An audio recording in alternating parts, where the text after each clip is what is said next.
Hello student, today we will discuss a numerical on graphical method for linear programming problem.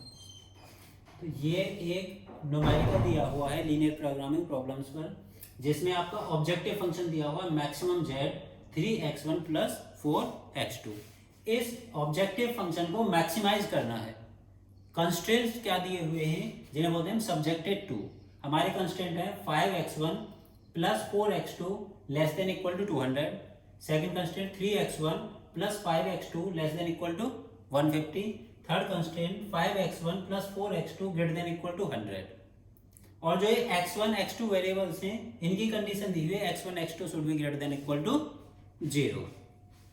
तो graphical method से solve करने के लिए सबसे पहले जो हमें कंस्ट्रेंट दिए हुए हैं इन कंस्ट्रेंट्स को इक्वेशन में कन्वर्ट करेंगे। 5x1 plus 4x2 is equal to 200। ये equation 1, equation 2 and equation 3। 5x1 plus 4x2 is equal to 200। Second equation 3x1 plus 5x2 is equal to 150।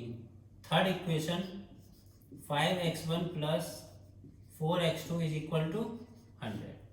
तीनों कंस्ट्रेंट को इक्वेशन में कन्वर्ट कर दिया। अब इन इक्वेशन के कोऑर्डिनेट्स कैलकुलेट करेंगे। जो हमें ये पास इक्वेशन आई है तीनों, इनके कोऑर्डिनेट्स कैलकुलेट करेंगे। अगर मैं पहली वाली इक्वेशन की बात करूं, इफ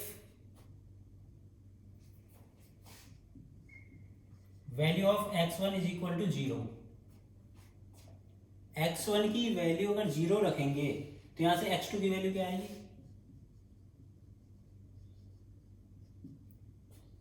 x2 की वैल्यू आ जाएगी 200 divide by 4 is equal to 50। तो पहले कोऑर्डिनेट हो गए हमारे 0,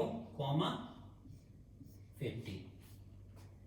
सेकेंड, इफ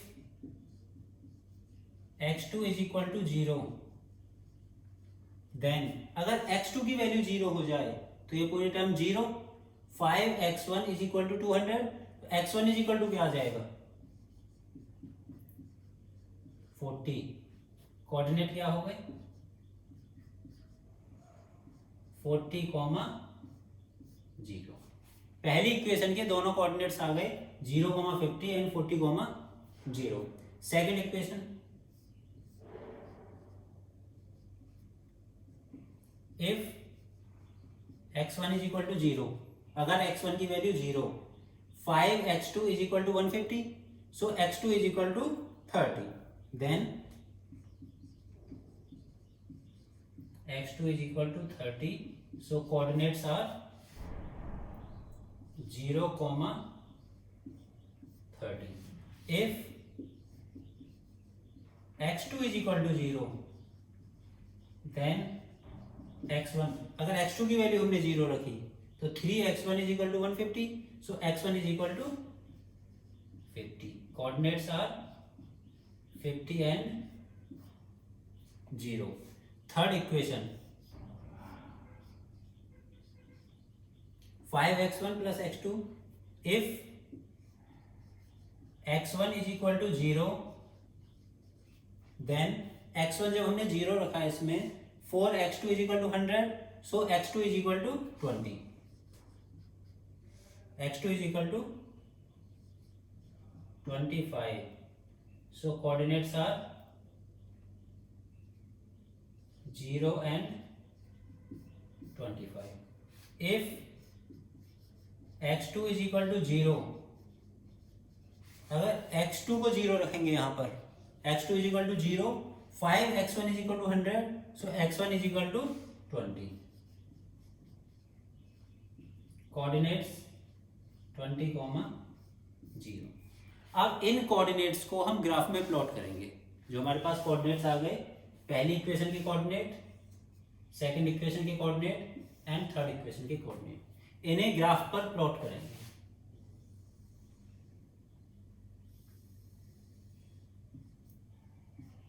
x1 x2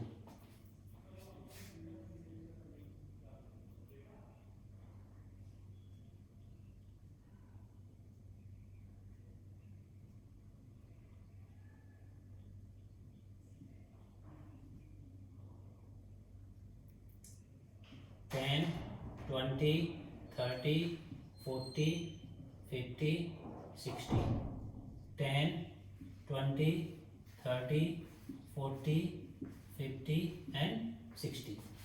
सबसे पहली value x1 is 0 and x2 is 50।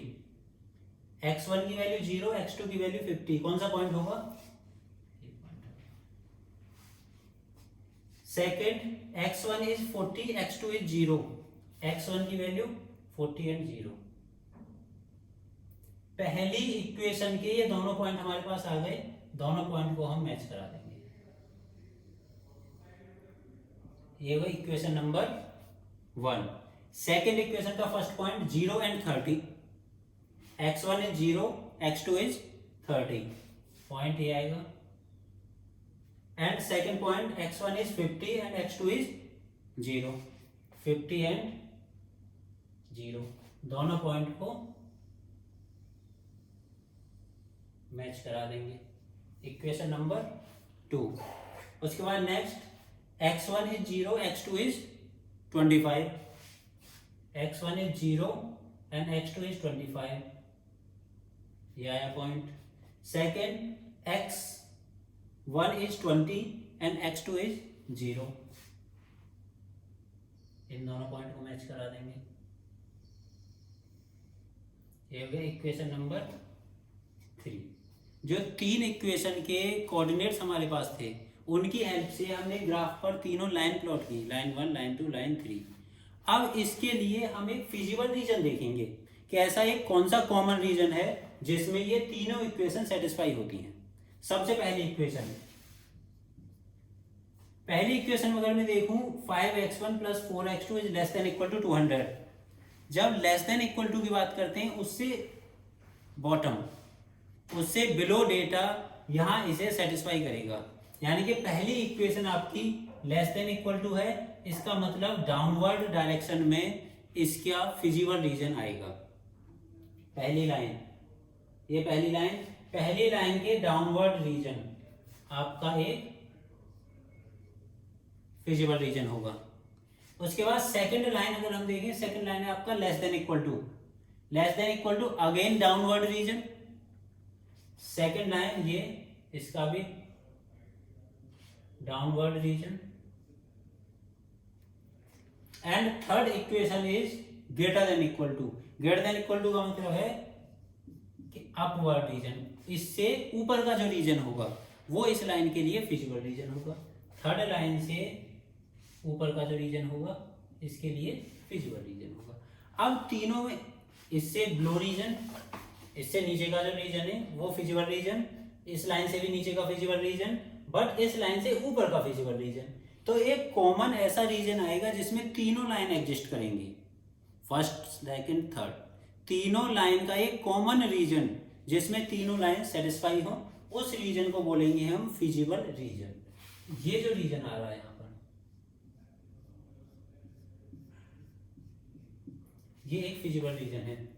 इस लाइन को भी सेटिस्फाई कर रहा है, इस लाइन को भी सेटिस्फाई कर रहा है और इस लाइन को भी सेटिस्फाई कर रहा है। इस रीजन में point 1, point 2, point 3, point 4, point 5, total 5 point हैं। इनके नाम देते हैं A, B, C, D, E।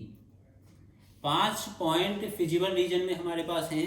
इन पांचों के कोऑर्डिनेट्स कैलकुलेट करेंगे। सबसे पहले अगर पॉइंट ए के कोऑर्डिनेट की बात करें, पॉइंट ए का coordinate x1 is 20, x2 is 0, 20, 0। Point B x1 is 40 and x2 is 0। Point C के कोऑर्डिनेट्स ग्राफ से हम देख सकते हैं। यहां हम कैलकुलेट करेंगे point B, x1 is 0 and x2 is 30, 0, 30. Point E के कोऑर्डिनेट्स 0, 25. अब अगर पॉइंट C की बात करें, पॉइंट C लाइन नंबर 2 और लाइन नंबर 1 से पास होता है। पॉइंट C जो इंटरसेक्शन है लाइन 1 और 2, इक्वेशन 1 एंड इक्वेशन 2 का इंटरसेक्टिंग पॉइंट है। इक्वेशन 1 और 2 को सॉल्व करने से हम x1 और x2 कैलकुलेट कर सकते हैं। जब हमने ग्राफ पर प्लॉट किया, हम ग्राफ से इसकी वैल्यू डायरेक्टली देख सकते हैं। पॉइंट C की वैल्यू हम डायरेक्टली ग्राफ से देख सकते हैं, बट यहां हमें सॉल्व करना होगा इन दोनों इक्वेशंस को, equation number 2 and equation number 1। 1 और 2 को जब हम सॉल्व करेंगे तो C पॉइंट की वैल्यू कैलकुलेट होगी। सॉल्व करते हैं हम। 5x1 plus 4x2 is equal to 200, 3x1 plus 5x2 is equal to 115. इन दोनों, इसमें हम 3 से मल्टीप्लाई करेंगे। 15x1 plus 12x2 is equal to 600। इसमें हम 5 से मल्टीप्लाई करेंगे। 15x1 plus 25x2 is equal to 750। Minus करेंगे तो ये कैंसिल आउट हो जाएगा। यहाँ से आपको मिलेगा 13x2 is equal to 150। So x2 is equal two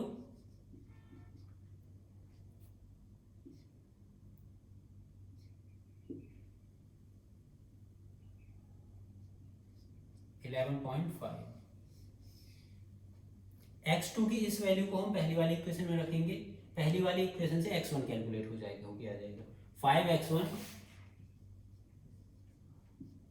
plus 4 into 11.5 is equal to 200। x1 is equal to 200 minus 46 divide by 5 is equal to, ये वैल्यू आ जाएगी आपके पास 451 divide by 5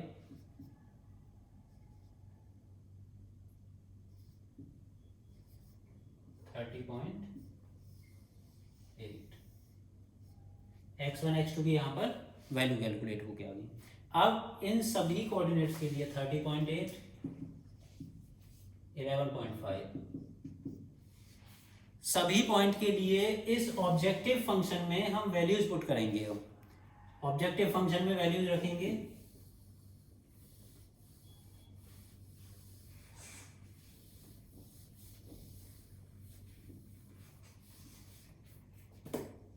maximum z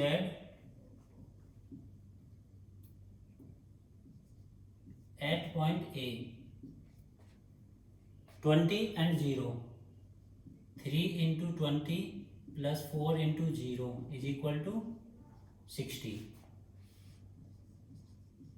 Maximum z at point B 40 and 0, 3 into 40 plus 4 into 0 is equal to 120. Point number D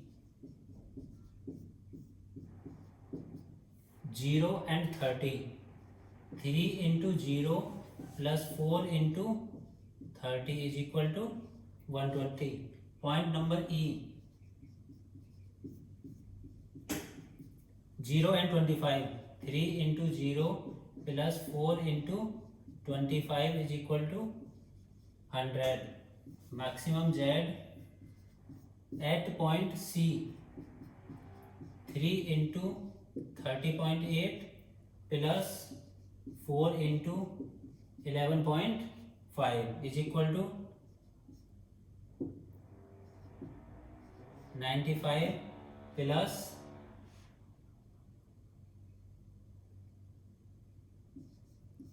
46,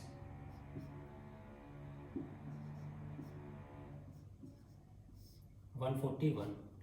पहली value हमारे पास 60, second value 120, third value 120, fourth 100, fifth 141।